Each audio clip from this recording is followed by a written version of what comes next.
Good morning Jyotiman. Good morning ma'am. कैसे हो? ठीक हूँ मैडम। एग्जाम देने क्यों नहीं आए? मैडम, मेरा घर तो बहुत दूर अरे, है। हाँ पता है। फिर भी मतलब कोशिश तो करना चाहिए ना। सब तो एग्जाम नहीं दिया, एटलीस्ट सेकंड सैटरडे और फोर्थ सैटरडे वाले एग्जाम तो दे देते। मैडम, कोई उपाय है कि नहीं है एग्जाम? देखो अभी जो भी तुमने नहीं दिया है वो तो बैकलॉग में हो जाएगा। सिर्फ असाइनमेंट देने से पास तो नहीं होगा ना। तो बैकलॉग में इतना सारा फिर सेकंड सेमेस्टर का एग्जाम भी होगा और ये फर्स्ट सेमेस्टर का एग्जाम भी होगा। तब क्या करोगे? वो तो अ, बैकलॉग में देना पड़ेगा आपको।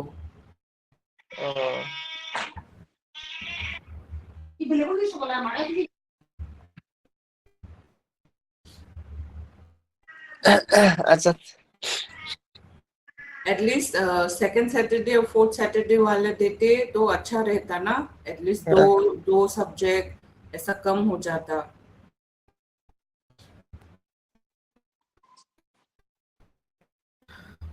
ठीक है, कोई नहीं, जो हुआ अभी सेकंड सेमेस्टर के लिए प्रिपेयर करो, फिर फर्स्ट सेमेस्टर का भी प्रिपेयर करना है। ये एग्जाम नहीं दिया और लैब एग्जाम भी नहीं आए। आएंगे बोला था, नहीं आए। कोशिश तो किया था मैडम। कोशिश करने से हो जाता। सुबह 6 बजे का बस लेते वहां से, सिलासरी वाला बस। 9:30 बजे तक पहुंच जाते। अगर 11 बजे तक भी पहुंच जाते, वैसे तो 12 बजे का एग्जाम था ना लैब का, तो आराम से पहुंच सकते थे।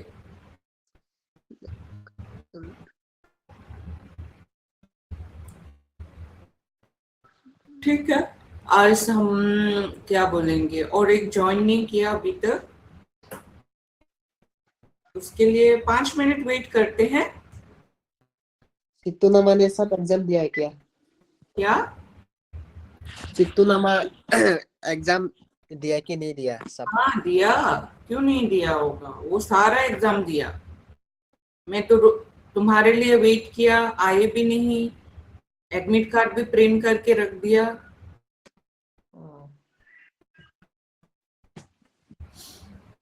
एटलीस्ट एक दो एग्जाम देते तो तुम्हारे ऊपर बर्डन कम हो जाता ना। और इतना डिफिकल्ट भी नहीं था एग्जाम।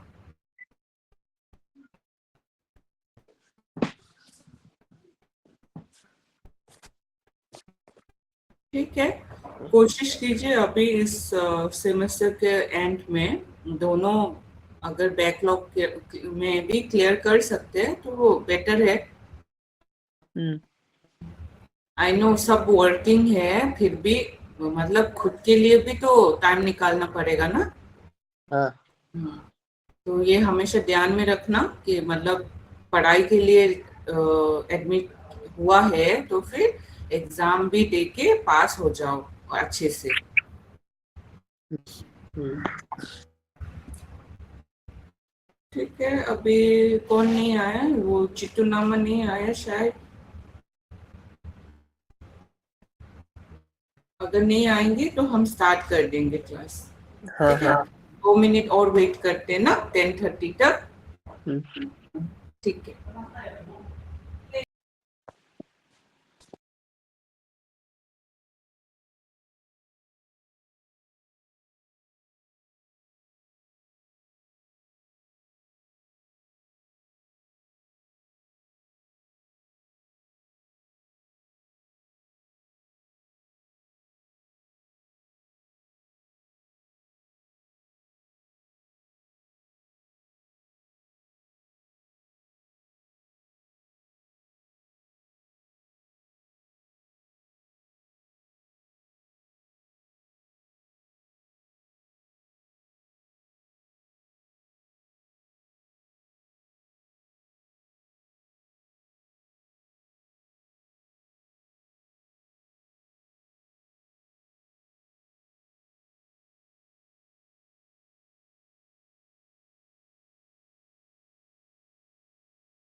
ठीक है, हम स्टार्ट करते हैं ना।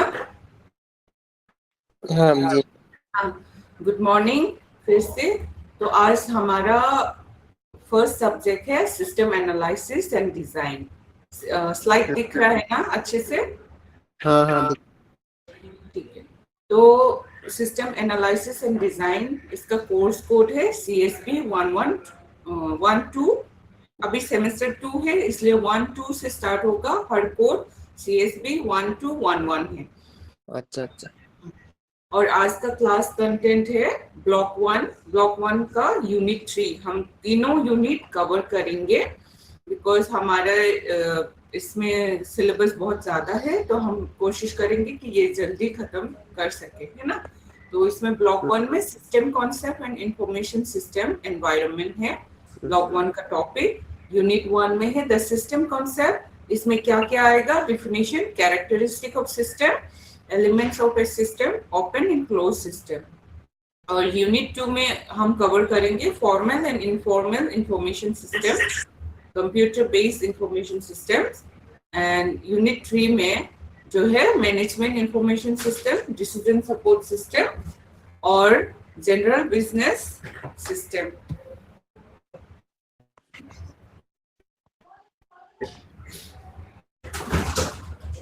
तो इसमें और भी है interpersonal communicational system. So next हम जाते हैं ऑब्जेक्टिव। ऑब्जेक्टिव में क्या क्या इंक्लूड होगा, मतलब हम इस स्लाइड्स को कंप्लीट करने के बाद क्या हम सीखेंगे इसमें? Understanding the concept of system. System कैसे वो होता है, चालू होता है, कैसे रन होता है, ठीक है, ये सब जानेंगे। Identify elements and characteristic of system, differentiate open and closed system, explain formal and informal information system, understand computer-based information system, learn about MIS and DSS, understand communication and business knowledge in the organization. Next, Unit 1 में हम first जो क्या है पहले जानते हैं, introduction of system. System क्या होता है? जैसे मान लो यहाँ पे डिफिनेशन लिखा हुआ है, a system is a collection of inter related components working together to achieve a common goal. जैसे हमारा शरीर, यहाँ पे एग्जांपल हमने दिया human body, computer system, banking system, education system, सबका एक अलग अलग गोल होता है ना। जैसे मान लो तुम्हारा बॉडी, ह्यूमन बॉडी मान के चलो, यहाँ पे कभी सपोज मान लो तुम्हारा आई साइट खराब है, तो फिर सिस्टम खराब हो गया ना। एक सिस्टम खराब है तो दिखाई कम देगा। और जैसे किडनी लीवर का कुछ फेलियर होता है तो फिर क्या होता है, हम अच्छे से हमारा जो फंक्शन है वो अच्छे से रन नहीं होगा ह्यूमन बॉडी का, है ना। तो किडनी फेलियर होने से क्या होता है, डायलिसिस वगैरह कराना पड़ता है। डायबिटीज जो होते हैं, कोई भी बीमारी आने से ह्यूमन बॉडी में हम बहुत सारे चेंजेस देखने को मिलता है। And we can say it's malfunction जैसे होता है ना, ऐसे बोल सकते हैं। जैसे कंप्यूटर सिस्टम में सपोज तुम लैपटॉप यूज कर रहे हो या मोबाइल, यहाँ पे सिर्फ फ्यू एग्जांपल दिया है, मोबाइल का सिस्टम भी मान सकते हो। यहाँ पे मोबाइल सिस्टम जो उसमें भी क्या होता है, कुछ खराब हो गया, कैमरा खराब हो गया तो फोटो खींचना बंद कर देगा। हार्डवेयर खराब हो गया, मेमोरी खराब हो गया, तो क्या होता है, हम उसको रिपेयरिंग करने के लिए कुछ सॉल्यूशन ढूंढना पड़ता है ना। तो एजुकेशन बैंकिंग सिस्टम में भी अगर कुछ भी प्रोसेस मिस हो गया, उस किसी का सिग्नेचर मिस है, तो हम उसको पैसा नहीं दे सकते ना बैंकिंग में। उस चेक में सिग्नेचर लेके गए, चेक से पैसा निकालने के लिए गए, लेकिन उसमें जो पेई और फिर जो क्या बोलते हैं, जो मतलब पेमेंट लेना चाहते हैं, उनका सिग्नेचर ही मिसिंग है, तो कैसे पैसे देंगे? वो भी एक सिस्टम है, रूल्स ऑफ सिस्टम जो होता है ना, वो सब। तो यहाँ पे डिफिनेशन ऑफ सिस्टम, हम पहले ये वो इंट्रोडक्शन ऑफ सिस्टम में कुछ बताया। यहाँ पे डिफिनेशन, प्योर डिफिनेशन क्या होता है वो देखेंगे। System can be defined as क्या है, a set of connected elements organised to achieve a specific objective. कोई ऑब्जेक्टिव है, सपोज मान लो कि तुम्हें जैसे अभी अभी मैंने बोला बैंकिंग का पैसा निकालना तुम्हारा ऑब्जेक्टिव है यूजिंग ए चेक। तो चेक बुक में क्या क्या रिक्वायरमेंट है, अगर वो फुलफिल नहीं है तो हम पैसा नहीं निकाल सकते। तो इसका इम्पोर्टेंट एस्पेक्ट क्या है, inter related component, define boundaries, input output and feedback mechanism. So feedback हमेशा, जैसे मैंने आपको पूछा कि अगर तुम एग्जाम देते तो तुम्हारे और से मैं फीडबैक लेती, कैसा एग्जाम हुआ, क्या है, क्या चेंजेस कर सकते हैं, वो सब फीडबैक एक मैकेनिज्म है ताकि सिस्टम को और भी इम्प्रूव कर सके, है ना। और कैरेक्टरिस्टिक ऑफ सिस्टम में क्या है, main characteristic includes organization, structure, arrangement of components. Interaction में क्या है, parts communicate with each other. Interdependence, उसमें क्या है, components depends on each other. Integration में क्या है, components combine to form a whole. Central objective क्या है, every system has a purpose. Suppose तुम्हारे फोन में इंटर रिलेटेड है, जैसे मान लो तुम कैमरा से फोटो खींचते हो तो कहाँ स्टोर होता है, एक फोल्डर में। तो folder is related with the hardware तुम्हारा जो कार्ड, मेमोरी कार्ड से रिलेटेड है। अगर तुम्हारे पास मेमोरी ही नहीं है तो फिर वो फोल्डर क्रिएट कैसे होगा, उसमें सेव कैसे होगा, है ना। सब चीज इंटर रिलेटेड, इंटरकनेक्टेड है, तभी हम उसको एक सिस्टम बोल सकते हैं, ठीक है। Next, element of A system. अभी एलिमेंट जैसे मैंने इस स्लाइड में बताया कैरेक्टरिस्टिक, और इसमें एलिमेंट देखेंगे। बेसिक एलिमेंट क्या होता है, इनपुट होता है, प्रोसेसिंग होता है, आउटपुट होता है, फीडबैक एंड कंट्रोल होता है, एनवायरनमेंट एंड बाउंड्रीज। जैसे हर स्पेसिफिक, जैसे मान लो कि तुम्हारा मेमोरी है 500 GB या फिर 500 GB का है, तो वो एक बाउंड्री हो गया, है ना। इतना ही लिमिट जो होता है वो बाउंड्री बोल के हम डिफाइन कर सकते हैं। और एनवायरनमेंट क्या है कि किस एनवायरनमेंट में वो काम कर सकते, जैसे मान लो कुछ पीसी जो है वो गेमिंग है, गेमिंग पीसी बोलते हैं, क्यों, बिकॉज वो गेमिंग के लिए सुइटेबल बनाया गया है उसको। तो उसका एनवायरनमेंट उस तरह से, जिस तरह से बिल्ड होते हैं, जैसे हम लोग रहते हैं ना सिटी में, अर्बन में, रूरल में, कैसे कैसे रहते हैं, तो वो हमारा एनवायरनमेंट के बेसिस पे हम डिफरेंट लाइफस्टाइल हो जाते हैं। तो सेम वैसे ही कंप्यूटर का और तुम्हारे मोबाइल फोन का जो भी सिस्टम है वो भी उस तरह से ही काम होता है। कुछ चेंजेस वगैरह होना हो तो उस तरह से ही होना पड़ता है। और फीडबैक एंड कंट्रोल में क्या आता है, जैसे मैंने अभी अभी बोला एग्जाम्पल, एग्जाम का फीडबैक मांगा तुमसे कि किस तरह से गया, क्वेश्चन टफ है या इजी है या मीडियम है, इस तरह से फीडबैक होता है। देन कंट्रोल क्या होता है कि उस फीडबैक के बेसिस पे हम कुछ चेंजेस लाते हैं हमारा सिस्टम में, है ना। जैसे हमारा सीपीयू का एक एग्जांपल यहाँ दे सकते हैं, जिसमें इनपुट, प्रोसेसिंग, आउटपुट भी होता है, लेकिन feedback and control, environment, boundary, ये इस बात में सेट होता है बेस्ड ऑन द रिक्वायरमेंट। सो यहाँ पे इनपुट, जैसे यहाँ पे हर एलिमेंट को मैं तो ब्रीफली थोड़ा एक्सप्लेन करूंगी। इनपुट क्या होते हैं, input refers to the resources entering the system. जैसे हम यहाँ पे डाटा क्रिएट करते हैं या पेन ड्राइव से हमारे लैपटॉप में जो इंसर्ट करते हैं डाटा, तो वो इनपुट हो गया, है ना। Example, raw material, data, energy, human resources, ये सब। और प्रोसेसिंग क्या है, processing converts input into output. Processing जो इनपुट है उसको हम क्या करेंगे, डिस्प्ले में, जैसे मान लो कि तुम कुछ जैसे मैंने ये पीपीटी जो है हमने इनपुट है, प्रोसेस करके अभी पीपीटी में जनरेट हुआ तो वो हमारा आउटपुट हो गया, प्रोसेस होके आउटपुट हो गया। देखो यहाँ पे एग्जांपल भी दिया मैंने, A computer processes data into information। जैसे हर स्लाइड में एक इंफॉर्मेशन है तो वो हमारा आउटपुट भी हो गया।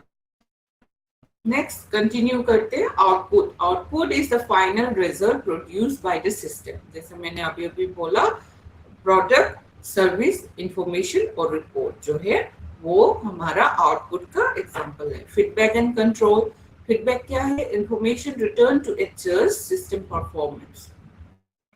कंट्रोल क्या है? Ensure the system operates according to objectives.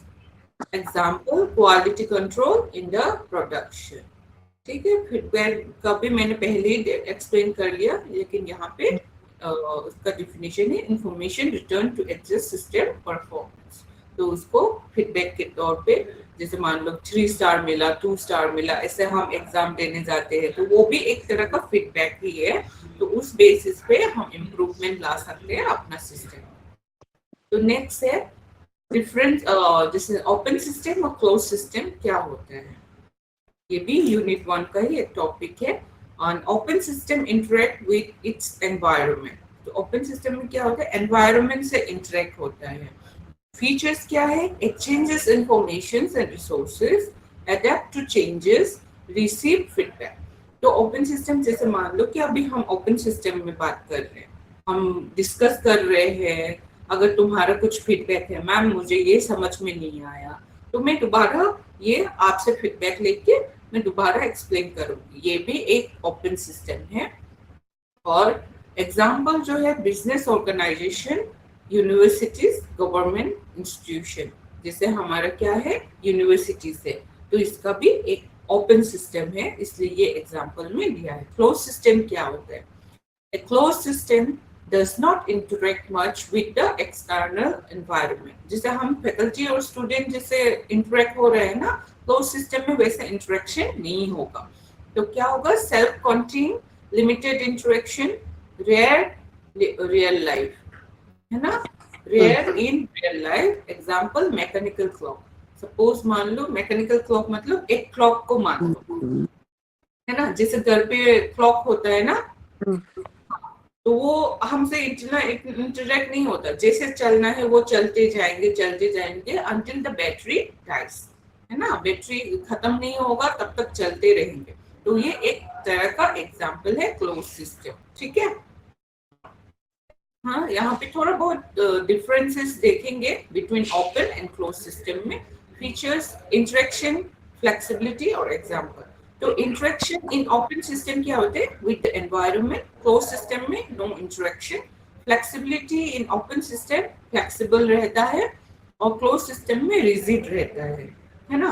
Rigid मतलब क्लोज, जैसे मान लो कि नहीं होगा ऐसा टाइप का। और एग्जाम्पल क्या है? Business organization in open system, और यूनिवर्सिटी भी ले सकते हैं, यहाँ पे मैंने एक एक बताया। और यहाँ पे क्लोज सिस्टम में मैकेनिकल वर्क। ठीक है, मूविंग टू यूनिट 2 में हम मूव कर रहे हैं अभी ब्लॉक 1 का यूनिट 2 में फॉर्मल इंफॉर्मेशन सिस्टम। अब फॉर्मल इंफॉर्मेशन सिस्टम क्या होता है? A formal information system is structured and officially recognized in an organization. जैसे फॉर्मली होता है ना, जैसे हमारा यूनिवर्सिटी का ही एग्जांपल ले लो, कैसे एग्जाम कंडक्ट करना है, ऑफलाइन या ऑनलाइन, ये पहले से तुम लोगों को ईमेल कर दिया जाता है कब होगा एग्जाम रूटीन, जैसे ये पीपीटी भी शेयर किए जाएंगे, क्लासेस का भी शेयर किया जाएंगे, क्लासेस लिंक और ये सब फॉर्मली कम्युनिकेट होता है। तो ये एक फॉर्मल इंफॉर्मेशन सिस्टम के एग्जांपल है। जैसे इसका कैरेक्टरिस्टिक क्या होता है? Defined procedure, step by step होगा उसका, कैसे पहला स्टेप क्या होगा, सेकंड स्टेप क्या होगा, ये फॉर्मली होता है। ऑफिशियल डॉक्यूमेंटेशन होता है, जैसे तुम लोग असाइनमेंट सबमिट करते हो, ये भी ऑफिशियल है। उसके अलावा क्या होता है कि हम जो फैकल्टी है वो चेक करेंगे, चेक करने के बाद उसका मार्क इनपुट करेंगे, ये ऑफिशियल डॉक्यूमेंटेशन में आता है। और स्ट्रक्चर कम्युनिकेशन होता है, जैसे मैंने ईमेल के बारे में बताया कि ईमेल के थ्रू सब कम्युनिकेशन होता है, तो ये स्ट्रक्चर कम्युनिकेशन में आता है। Example, payroll system, accounting system, inventory system, ये सब भी एक फॉर्मल इंफॉर्मेशन सिस्टम का फ्यू एग्जाम्पल्स है। और इनफॉर्मल में क्या होता है? जैसे मैं व्हाट्सएप में तुम लोगों को मैसेज कर देती हूँ कि आज क्लास स्टार्ट होगा। WhatsApp is an informal application system, जिसमें हम ऐसे ही रैंडमली किसी को भी मैसेज कर देते हैं, किसी को भी नहीं, तुम्हारा जान पहचान के है, हेलो, ये सब जो भी होता है ये इनफॉर्मल बोलते हैं। जैसे an informal information system develops naturally among employees, जैसे मैंने आज सुबह मैसेज कर दिया कि आज से तुम लोगों का क्लास स्टार्ट होगा, ये इनफॉर्मल इंफॉर्मेशन, ठीक है। और फीचर्स क्या, not officially documented, based on social interaction. WhatsApp से कर रहे हैं या फेसबुक से कर रहे हैं, वो सोशल इंटरेक्शन हो गया, फर्स्ट कम्युनिकेशन होता है। जैसे मैंने तुरंत ही मैसेज किया, तुमने रिप्लाई दे दिया, तो क्या हो गया, फर्स्ट कम्युनिकेशन हो गया ना। एग्जाम्पल वर्क प्लेस डिस्कशन, जिसे एग्जाम्पल मैंने already social network amount. Next इसमें बेसिक थोड़ा और देखेंगे differences between formal and informal, formal system and informal system में। जैसे फॉर्मल सिस्टम क्या होता है, ऑफिशियल होता है, स्ट्रक्चर होता है, डॉक्यूमेंटेड होता है, स्लो कम्युनिकेशन होता है। और informal unofficial, flexible, not documented, and first communication, ये याद रखना है। और कंप्यूटर बेस्ड इंफॉर्मेशन सिस्टम, जैसे कंप्यूटर बेस में जैसे हार्डवेयर, सॉफ्टवेयर, डाटाबेस, ये सब कंपोनेंट यूज होता है, पीपल, प्रोसीजर। तो यहाँ पे क्या होता है, computer based system information system में यूजेस कंप्यूटर के बेस पे होगा। यहाँ पे ऑलरेडी मेंशन है कंप्यूटर बेस, तो ये हमेशा कंप्यूटर से यूज होगा to collect, process, store and distribute information. ये हमेशा कंप्यूटर बेस में कंप्यूटर यूज होता है क्या करने के लिए, to collect the information, to process the information, store, distribute the information। जैसे हम SLM डिस्ट्रीब्यूट कर रहे हैं, ये सब क्या होता है, कंप्यूटर बेस, थ्रू ईमेल। और जैसे हम अभी क्लास ले रहे हैं, ये भी कंप्यूटर बेस है, because we are using the laptop to present our class presentation, है ना। और benefits of computer based information system क्या है, एडवांटेज क्या है इसका। फर्स्ट, डेटा प्रोसेसिंग होता है, इम्प्रूव एक्यूरेसी होता है, बेटर डिसीजन मेकिंग होता है, डेटा स्टोरेज कैपेबिलिटी, जैसे स्टोरेज कंप्यूटर बेस है तो उसमें स्टोरेज ज्यादा होगा, मोबाइल से तो ज्यादा ही है। Data storage capability, automation of task, जैसे मान लो हम टाइमर सेट कर दिया तुम लोग का क्लास के लिए 10 to 11, तो ये भी ऑटोमेशन ऑफ टास्क में आएंगे। एग्जांपल ऑनलाइन बैंकिंग भी एक कंप्यूटर बेस्ड इंफॉर्मेशन सिस्टम है। ई कॉमर्स सिस्टम, जैसे आप लोग ई कॉमर्स सिस्टम में क्या क्या आएगा, मिंत्रा, एजियो और क्या है, अमेज़न, ये सब भी ई कॉमर्स सिस्टम में आएगा। ईआरपी सिस्टम मतलब, ईआरपी मतलब जैसे लॉगिन करना, जैसे स्टूडेंट लॉगिन करते हैं किसी भी वेबसाइट में, या फिर स्टूडेंट का ही नहीं, एक कस्टमर या क्लाइंट लॉगिन करते, तो वो ईआरपी सिस्टम के अंडर में आता है। तो moving on to unit 3, unit 3 में क्या है, मैनेजमेंट इंफॉर्मेशन सिस्टम। हम इस स्लाइड में ब्रीफली डिस्कस कर रहे हैं, क्योंकि ये सब जो इम्पोर्टेंट पार्ट है ना हर यूनिट का, वही इस स्लाइड में डिस्कस कर रहे हैं। तो ये स्लाइड को फॉलो करो, और इस सिर्फ यही नहीं, जो बेसिक ब्रीफिंग और डिटेल में SLM देख के पढ़ाई करना है। तो MIS सिस्टम मतलब, MIS मतलब मैनेजमेंट इंफॉर्मेशन सिस्टम, इसका एब्रिविएशन है MIS, है ना। MIS is a system that provide information to managers for planning, controlling and decision making। मतलब मैनेजमेंट को कैसे, मैनेजमेंट इंफॉर्मेशन सिस्टम मतलब क्या है, जो भी तुम इंफॉर्मेशन है उसको कैसे मैनेज कर रहे हो इन द ऑफिस। जैसे तुम तो ऑफिस में काम करते हो, तो तुम डेटाबेस जो है तुम्हारा इंफॉर्मेशन है, उसको कैसे मैनेज करते हो, वो सब इसमें आएगा मैनेजमेंट इंफॉर्मेशन सिस्टम के अंदर। Planning, controlling and decision making, जितना भी इंफॉर्मेशन आएगा उसके बेसिस पे आप डिसीजन मेकिंग करोगे, कंट्रोल करोगे, और उसकी बेसिस पे आप प्लान करोगे, है ना। तो पर्पस क्या है, support managerial activities, improve organizational efficiency. Example क्या है, सेल्स रिपोर्ट फॉर मैनेजमेंट। और भी आ सकते हैं यहाँ पे, construction of road, highway construction का भी एक वो है, डेटा है, रिपोर्ट है, तो उसके बेसिस पे किस तरह से हाईवे बन रहा है। जैसे फॉर एग्जांपल वही देंगे अभी जो रिसेंटली त्रिपुरा में चल रहे हैं, तो हाईवे कंस्ट्रक्शन के बेसिस पे रिपोर्ट, उसको कैसे मैनेज करोगे, वो सब। कैरेक्टरिस्टिक ऑफ MIS क्या है, management oriented, integrated system, uses database, produce summarized report, help in decision making। ये याद रखना है। और डिसीजन सपोर्ट सिस्टम, इसका एब्रिविएशन है DSS, डिसीजन सपोर्ट सिस्टम। तो a decision support system helps manager make complex decision. जैसे मान लो तुम्हारे पास रिपोर्ट आएगा, ये को रिलेटेड है, management information system and decision support system. तो तुम्हारे पास जितना इंफॉर्मेशन आएगा उस बेसिस पे तुम क्या करोगे, डिसीजन मेक करोगे। तो फीचर्स क्या है इसका, इंटरेक्टिव डेटा एनालिसिस टूल होना चाहिए आपके पास, मॉडल एंड सिमुलेशन। एग्जाम्पल क्या है, financial forecasting system, risk analysis. अगर मान लो तुम्हारे पास इंफॉर्मेशन आ गया तो उसके बेसिस पे तुम प्लानिंग करोगे, कंट्रोल करोगे एंड डिसीजन मेकिंग करोगे।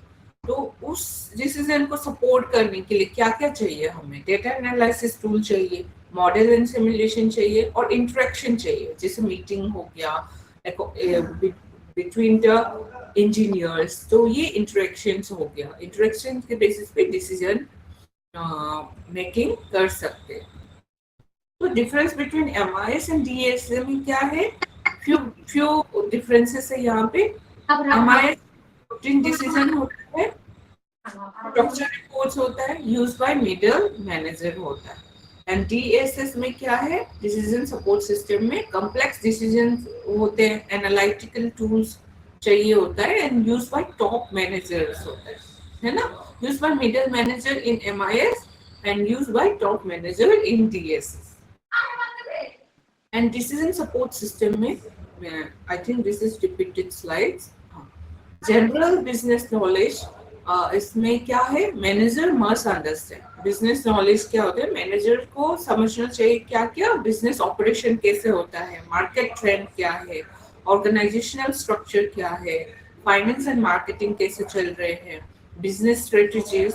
This knowledge helps in effective decision making. अगर इसका जनरल बिजनेस नॉलेज अगर किसी के पास नहीं होगा तो डिसीजन मेकिंग करने में हम रॉन्ग डिसीजन ले सकते हैं, है ना। जैसे मान लो कि तुम्हारा फैमिली में अगर तुम्हें नॉलेज नहीं है मार्केट प्राइस क्या है, आलू का दाम क्या है मार्केट में, सपोज तुम मार्केट करने जाते हो, basic example, real life example दे रही हूँ।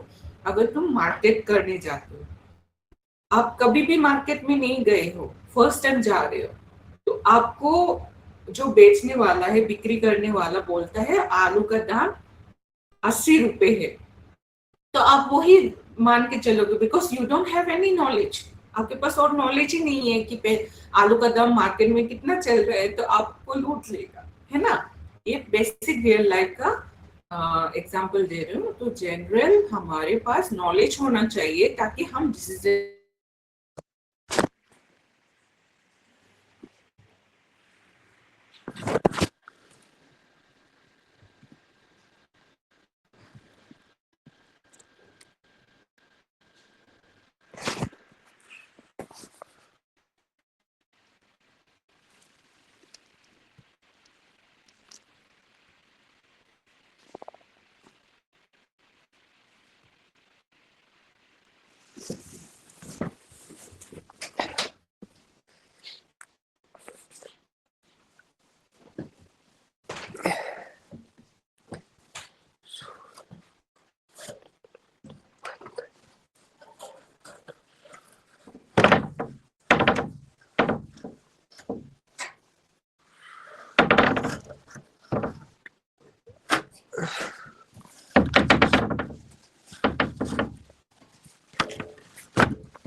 Apa thế này?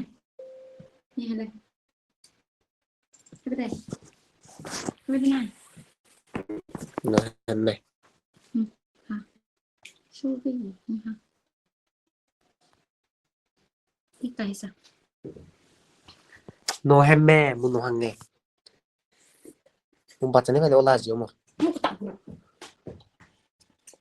Kimi, 바짜네 근데 올라지 대봐. terus aku udah balik naik. 올라지 돼. Mau kena mau. 에스딘 에스. Mau hangu tengok dia. 하나는 봐야지 하나는.